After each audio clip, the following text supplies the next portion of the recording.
it turns out that we're not a country anymore. We're just an economic zone, and that's the problem that the British Army is facing. Because actually, it turns out that Edmund Burke was right when, in his reflections on the revolution in France, he said, "Look, people aren't going to fight for an economic zone. Like, 'cause the French revolutionaries divided up France into basically equal areas." And he was like, no one has a sentimental attachment to that. No one's going to shed their blood over that. And, well, we're learning this firsthand. Mercenaries, well. Well, yeah, that's exactly it. Yeah. Mercenaries and zealots, basically. Crazed communists. But before we begin, if you want to support us, go over to Lotus.com, sign up, watch Brokenomics episode 6, where I ask Dan questions, because I'm in no way an economics expert, but Dan is. And so for us laymen who are just watching the series and trying to figure out what the hell he's talking about, I took viewer comments and my own and presented them to Dan, and he answered them in a way that I thought was thorough. So it seems to me actually be a very useful thing. And the whole series is fantastic. And also, we are looking to recruit a web developer. So if you have experience in developing websites, send us an email. Go over to lotus.com/careers and then send us an email. The job is from the office, so you will have to work in the office. But should be pretty good. Anyway, let's begin. So this has been a problem for the British military before, and we've spoken about it before, but we'll just quickly go over what the problem is, and it's that we just can't seem to recruit soldiers. Why would you? I don't know. Who doesn't want to die for Airstrip 1? Economic Zone 17. For the glory of Economic Zone 17, Callum. Right, this was back in 2019, where it was just like, for the last 10 years, every year, they were trying to get 82,000 soldiers in the British Army. 82,000, that's it. And they were like, yeah, we just can't do it. We've got 74,000. That's down from 76,000 the previous year, which is down from the previous year. It's just the British Army is just bleeding out, basically. And so they started with their creative campaigns. Just to keep in mind as well, this isn't in respect even with the fact that we've been cutting the army for years. No. No, I'm saying we've been cutting the number of people to save money, and we can't even reach these now lower goals than ever. That's correct, yeah. That's exactly correct. And so the British Army was like, right, we're going to have a clever strategy, you see. We're going to be like, hey, snowflakes, why don't you come and join the army? Yeah, it's the dumbest campaign. And if you go to the next one, John, you can see, like, this, if you can scroll down and just see, I mean, like... This was a real waste of money. Yeah. What are you doing? Do you remember the Robinson scandal with the army? Yes. Soldier X? Yeah. So there were some guys who took a picture with the bad man, and then the army tried to lecture its soldiers on why you can't do that, because that man fights against freedom. There was a leaked video of it. Yes. And then just all parts of the army, just in open rebellion, started taking pictures with them. Really? Just like, go to hell. Good. But you got to think, that kind of management structure, like, what are you looking for exactly? That's a great question. We'll get into that in a minute, in fact. But this was part of the Army's This Is Belonging campaign, which was trying to aim at young people who felt undervalued in their jobs, and was aiming to, quote, look beyond the stereotypes. It's like, but that's a bunch of stereotypes you've just used. Like selfie addicts and phone zombies and snowflakes. But anyway. That's a weird admission. Anyway, so going on to the Army's recruitment videos, which we'll just play in the background if possible. This is an interesting angle at trying to recruit people into the army, because you can see that the tagline here is "Army confidence lasts a lifetime," which I'm sure it does, actually. But what are we appealing to there, right? What is being asked of you? You, the snowflake, why don't you come and join the army? Why? Well, you get confidence that lasts a lifetime. Okay. Lots of diversity in the adverts, obviously, as well. I mean, why not? Yeah, needlessly. Yeah, but is that really why people fight for their country? You know what? I need to join the army. Why? Because I'm feeling slightly underconfident. That's not the reason. Right? It's never an internal reason that people join the army and fight for the country. People join and fight for the country for a moral reason, right? For a greater reason. For the glory of Economic Zone 17. That's why. Well, you've got me. You see where I'm going? Yeah. Right? You see exactly where I'm going. And so if you go to the next video, this is another one. This one here was a 2021 one where it was, Which one's this? This was one of the ones from 2021, which you can see it's a remarkable amount of diversity in it. Again? Yeah. Yeah, the army has its standards, as in, like, we actually have quotas for how Yeah. many black people should be there, because, if you have a certain number of black people, you can kill the enemy better or something. No, it's all just, No. again, wokeist garbage. No. What they're trying to do is being like, right, okay, well, we've got 15 million foreigners living here. Surely they should do something for the defense of the realm. Why don't we try and incorporate them into the propaganda we make in order to try and inspire them to join? But it's like, but you can't, because they don't really care. But it's also just a, like, mind-numbingly painful advertising theory. Yes. It's like, look, black guy, you're black, yeah, in the army, huh? What? Fight and die in one of Britain's crazed wars overseas? No, not really. I mean, just the idea that you're like, well, the army, that's a white man's game. Fighting. So no one thinks of war in racial terms. It's not racial terms, it's national terms, right? And so this is the spirit. No, I'm saying the army strategy is in Oh racial yeah. terms. Yeah. I mean, yes, but the problem is, like, when you're trying to recruit someone to an army, they have to be fighting for a cause that's beyond themselves, and it has to be something that they believed in, which is why more British Muslims joined ISIS than the British Army, right? They don't believe in Britain. They don't believe in defending this island. They don't believe in these things. They're here as economic migrants. They're mercenaries, and so they're not going to fight for you. Why did the immigrants since 1997 come here? For money. Money. That's it. And so There's no imperial glory about there's it. going to be a small slice of them that did come because of a love of Britain. And okay, great, But Yeah, but this isn't even like the Windrush generation where they were asked to come by Enoch Powell. But also, I don't think Enoch Powell lost. Yeah, he did. He he? was the Minister of Immigration. He went out to did the I didn't know West that. Indies. Yeah, that's the irony of the whole thing. Because, like, he went to the right. West Indies and said, "We need you. Come here." And they went, "Hang on a minute. There's too many. Right. Like, we're going to end up with enclaves." But the point is, like, we know it's like the Muslim guy who's a member of the EDL, right? Who was actually, you got to stand up for your country Yeah. and stuff like that. It's like, yeah, okay, he's in, but the rest of them aren't. That's the problem. You get people who join the tribe, but then you get just mercenaries. And I was like, Yeah. Or freeloaders, I guess we'd call them, like the I can't fight for Ukraine, I'm black types. Like, I'm not going to die for your country. I'm just here to make some money. mercenary. Right? Yeah, I wouldn't. And that woman from the previous segment was right. I'm not going to die for some African country if I'm out there working. No, I agree. I'm not going to do that because it doesn't stir my mind. It stir my heart. Right? It's not something I believe in. It's something that's greater than myself. I was just here to make some money, as the Ukrainians were, as the black people in Ukraine, as these people. Okay, fine. This is just the way of the world, right? Okay, but that speaks volumes to what we are allowing to happen to the countries that we should be at least respecting as something more than ourselves, right? They're not just economic zones, or at least they weren't just economic zones. Anyway, so moving on this, the recruitment process has been outsourced, right? So it's not even the British Army recruiting on their own terms now. And they just have a huge number of people dropping out. They just don't bother, right? The process is overseen by a private contractor called Capita, and it takes 5 months. And so this is one of the reasons why they just keep failing. Ex-Labour Defence Minister Kevin Jones blames the mess on the Ministry of Defence outsourcing this recruitment. Guess how much this costs? Hundreds of millions. 1.3 billion. That's a lot more than I thought it would cost. That's a lot more than you thought. It's about 25 Just minutes an of advertising. NHS spending. That probably is about 25 minutes of NHS spending. Actually, I was just joking. But he said it takes so long to go through that people just give up. This disastrous contract needs to be ended and Capita sacked. Well, he's not wrong. I hate to say that the Labour Party person is not wrong, because they're almost always wrong on everything. But yes, this appears to be some sort of grift. It's an active barrier to getting people in. So, like, the Ministry of Defence figures for 2014-2015 show that out of the 140 odd thousand people that applied, 79,000 dropped out. And then only 77,000 actually joined. So, that's an attrition rate that is staggering. That's like a week on the Somme style attrition rate there, right?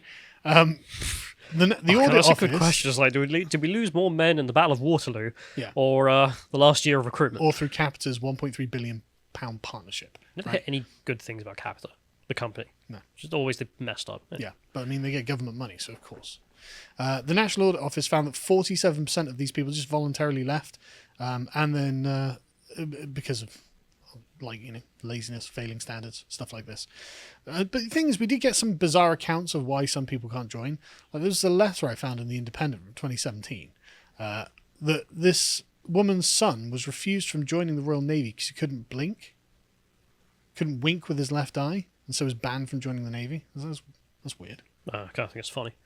I mean, it is, yeah. We've got high standards. Yeah. Can't wink, leave. But anyway, so in 2022, the British Army was 73,000 troops. And in fact, 76,000 troops. It's going to be reduced to 73,000 by 2025, which, as the Daily Mail point out, is the smallest size since the Napoleonic era. Mm-hmm. So it's just right.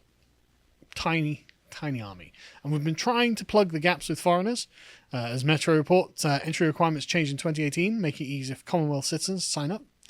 It's like, okay, but why would you? How many do you think signed up? From Fiji? Yeah. I don't know, in the tens? No, it was 620. Over a year, or? Just in total. Okay. Because I'm thinking, like, yeah, okay. 230 from Ghana. It's great to get the Gurkhas and whatnot, but... There's a relationship there, though. We're talking about the whole army not being there. Yeah. And so we end up with an interview on LBC with a chap who was unable to understand what life is like in the Economic Zone 17. He doesn't understand why the armed forces are so small, and he really thinks that we should do something about this. And I agree with him. Let's watch. How bad is it? I think we still have some really excellent people in the armed forces. We have some marvelous tradition and history, of course, but we also have a very good fighting capability. Unfortunately, we have shrunk the armed forces so much that our fighting capability is very limited. Now, you don't want to indulge nostalgia, but when I was in the army in the 1980s, we had, I think, 55,000 soldiers in Germany alone with innumerable 900 tanks, something like that. We've now got a paltry number of tanks. And by the way, tanks are to a certain extent an old-fashioned weapon, but ask the Ukrainians if you need them, because they're desperate for them. We have shrunk everything. We must reverse this and start spending a lot more money on defense. And it's all very well saying, oh, well, it's difficult finding money. Of course it's difficult finding money, but you have to make a priority. And if you go back 50 years, or to when I was born, for goodness sake, the amount of money we spent on defense was hugely greater than that we spent on benefits, on the health service, on whatever you like to say. And in the long term, we need to defend our country and defend our interests. It's not just the country, of course. It's our interests abroad before we start spending money on, for instance, 5.5 million people on out-of-work working age people on out-of-work benefits. We need to be quite ruthless and say defense matters much more than anything else. Sounds like he's speaking from a different era. Yeah. I lived in Germany in the 1980s and 1990s. I know that we had massive numbers of people out there. Because I used to live on those military camps, because I'm a forces brat. Like, he's not wrong at all that we have tens of thousands, an army stationed in Germany, but we don't even have an army now. Like, 73,000 is almost nothing. Like, it's not going to survive in any great, like, long engagement or anything like that. But that's the problem, though, isn't it? He's like, I don't want to get nostalgic, but it's like, yeah, but you kind of have to fall back on nostalgia because it just doesn't represent Britain of now. Like, who's fighting for Economic Zone 17? I'm not going to do it. It's the last thing I'm going to do. You're absolutely right on the money as well. It's like, we've seen the graphs. I think it's... I mean, you can argue since World War One, but really just at any point in the modern era, you just have the fact that we used to spend the majority of the budget on the defence, and now we just don't. We spend nothing on defence. But we had a great empire. I mean, in fact, the majority of our budget goes on. What about the Holy NHS or people not working? But look at the recruitment posters for World War One. Right, this is just great. Step into your place, as in you have a duty. This isn't about you. This is about your duty to something bigger than yourself. But also, when you thought of the government, like, this was basically it. Yeah. Like, the major thing the government did was defend the place. Yep. By hiring soldiers. Yes. But look, join your country's army from Kitchener there. Right. We don't have a country. I'm not joining the mercenary army of Economic Zone 17. This is built on moral sentiments. This is built about how I feel about this country, how the country is being stewarded by the government, and what the interests are, whose interests are being taken care of. And we live in a minoritarian economic zone. Like, it's not my interest. Yep. It's not my children's interests. There's no way I would fight for this government. I'd be like, God, thank God, someone's going to overthrow them. Maybe we can get a government that would actually care about this country for 5 minutes. Well, speaking of all people, Andrew Tate actually spoke about this before did he was in he? prison. Where he spoke about, like, why would you ever join the army? And it's like, well, you only ever go and fight for something that's in your interest. Like, if you win, what do you get out of it? Yeah. And if what you get out of it is your town safe, the people not dead, Yeah. like, yeah, you're Ukrainian, you're going to go fight in the Ukrainian military. Yeah, it's totally Makes sense, right? reasonable. Dulce et decorum est pro patria more. Yeah. Totally agree. For the Ukrainians, because we were allowed to wave Ukrainian flags. Our politicians all put Ukrainian flags all over their bios, and they're like, yeah, we've got to send military, Slava Ukraini. What about England? What about Britain? Well, the Ukrainians come What over do you and get they're out like, of where it? are the English? Yeah, but if there's I don't know, some kind of war, and they come to England and be like, well, what happens if we win? Well, we go back to the monetarian empire in which you have nothing. Yeah. Like, why would I fight for that? Exactly. This is. I'm stood there with the banner going, I hope we lose. Yeah, exactly. If we win, we get another 1 million new refugees from every corner of the globe coming in again. And I have to pay for the NHS they need. I have to pay the for hotels. The hotels, their social housing. I have to pay for that. I don't want that. Why the hell would I? And so they can't appeal to duty because I don't feel a sense of duty to the current global order that is currently occupying economic province 17. Look at this, right? This is, propaganda from the Allies, obviously. I mean, look, do you want them to turn into New Germany? God, It's like, your country could become a foreign place in which every city is completely foreign to you. exactly. It's like, it's a bit bloody late for that. Well, I'd fight to stop that from happening. Oh, wait, it's happened. Exactly. So what am I... Again, if I win, the same thing happens. Like, who cares? Yeah. If you go for the next one, John. I mean, just imagine seeing a poster like this today. Your king and country need you to maintain the honour and glory of the British Empire. What? What glory? What empire? Exactly. It's like to maintain the honour and glory of Britain. Like, there is no such thing, and the politicians know there's no such thing. Financial racket where you just get robbed to house foreigners. Exactly. It's so crazy. It's like, okay, and if they came out tomorrow, I'm like, okay, yeah, we won't do that, but we are going to transition your children. It's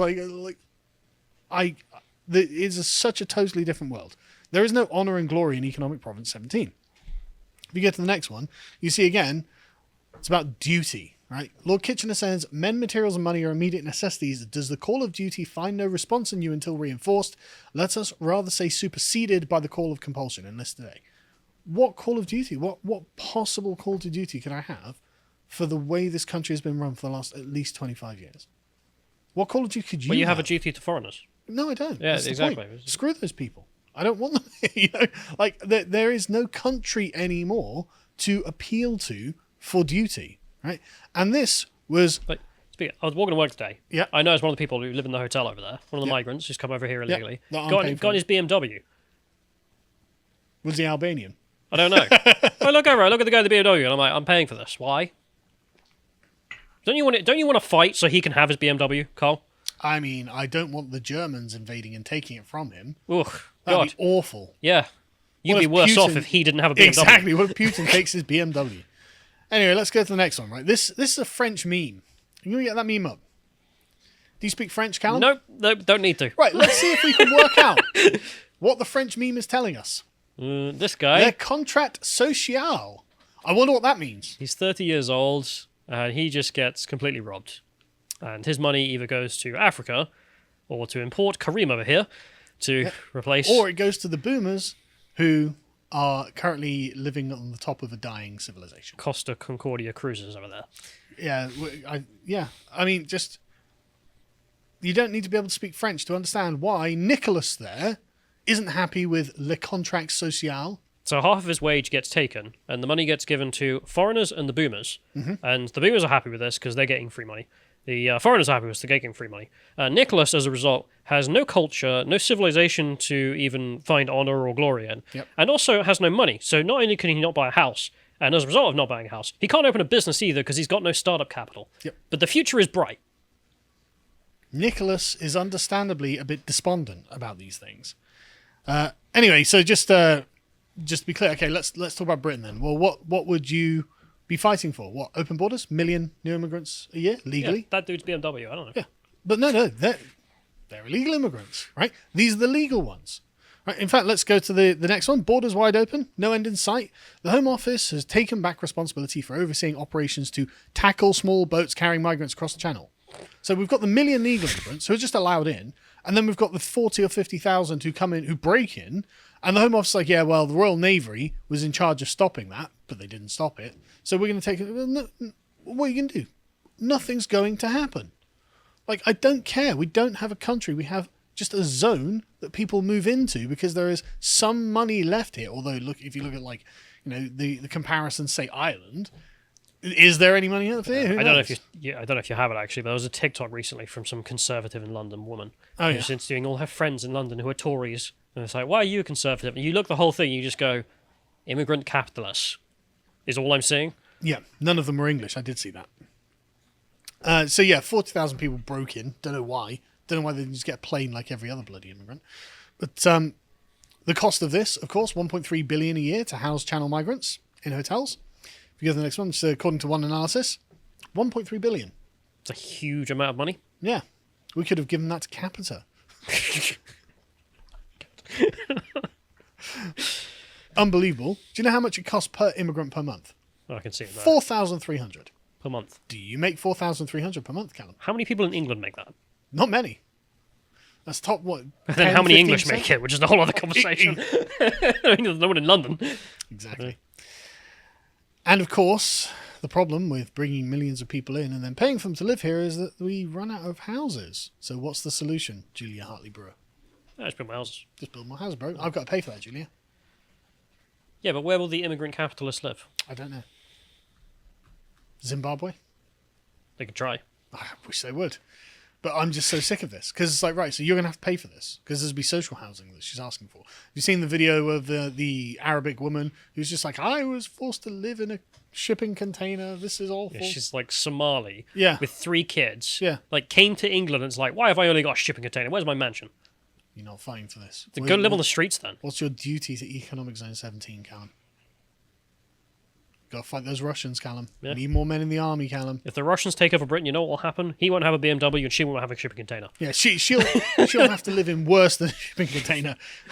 And of course, we're going to celebrate diversity. We talked about this the other day with King Charles being like, yeah, I'm going to put refugees and diversity at the centre of the coronation. It's like, whatever. What's the result? Of course, London being a war zone is one of the results. This is just from last 2021, in fact, but it's just like, you know, the Londoners, the diversity, are being like, yeah, it's like a war zone here. I don't know what's going on. Yeah, don't know, but I'm not fighting for your war zone.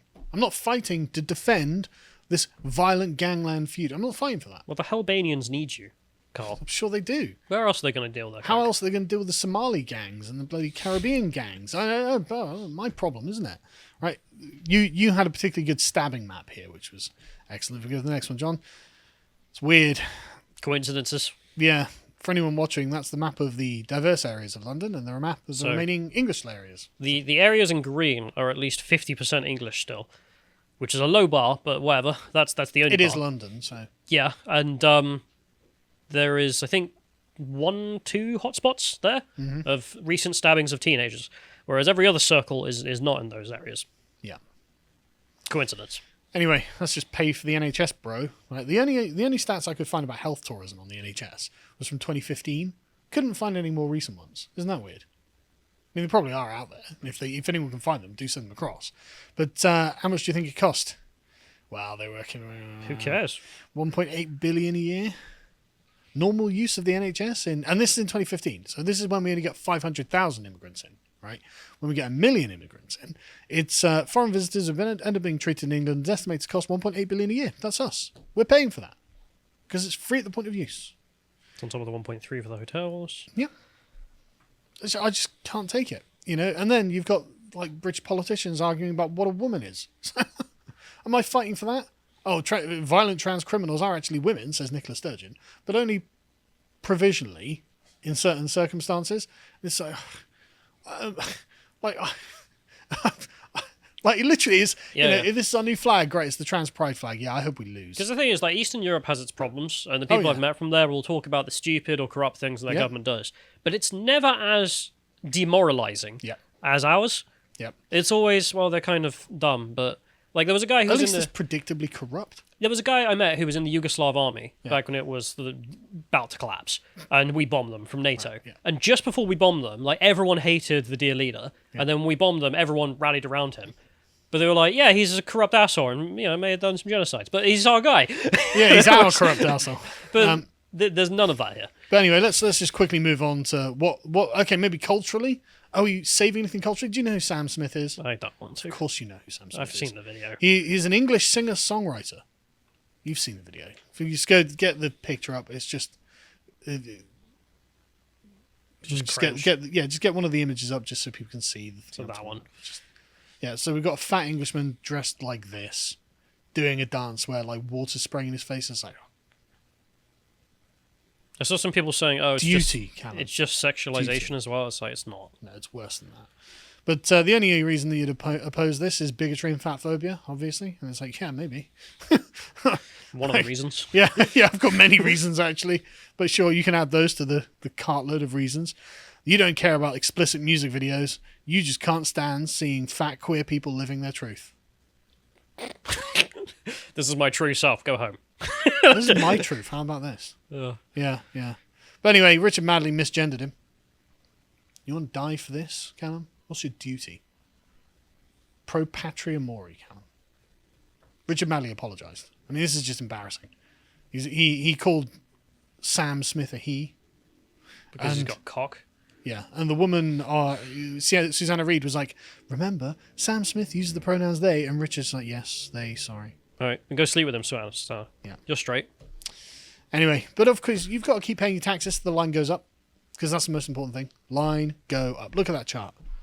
Look at that chart. Can you get that chart? Look where Britain is. Oh, the line is not going up. We're at the very bottom, just below Russia. And Russia's we're only doing worse than Russia because Russia's in an active war and being sanctioned by half the world. But the line's not going up. It's amazing, even with all the advantages we have in diversity. I know. We just can't beat Saudi Arabia. Can't even beat Brazil. Like, can't beat Italy. Like, if we're being outperformed by Italy. Oh no. Yeah, Argentina, Spain. Korea, like I'd expect the Koreans to be kicking our asses, but come on. Oh, why is that? They don't have any diversity. They've got a real blowback there. Yeah, I know. You'd think they'd be really lagging behind. But anyway, yeah. So the line's not going up. The line's your duty to Economic Zone 17 is to make that line go up. Pay your taxes. Anyway, we'll leave it there because I'm just annoyed. But yeah, no, we don't have a country anymore. We have an economic zone, and that's why people won't fight for it. And there's no reason that you should fight for it. Screw this country. If you appreciated that segment from the podcast of the Lotus Eaters, you can go to lotuseaters.com to get access to all the premium content we have on the site, such as the premium articles, this one on the anatomy of the communist, with an audio track for silver and gold tier members, of course. If you'd like to find out what else we're putting out, you can follow us on Getter at lotuseaters_com on Getter. Thank you and goodbye.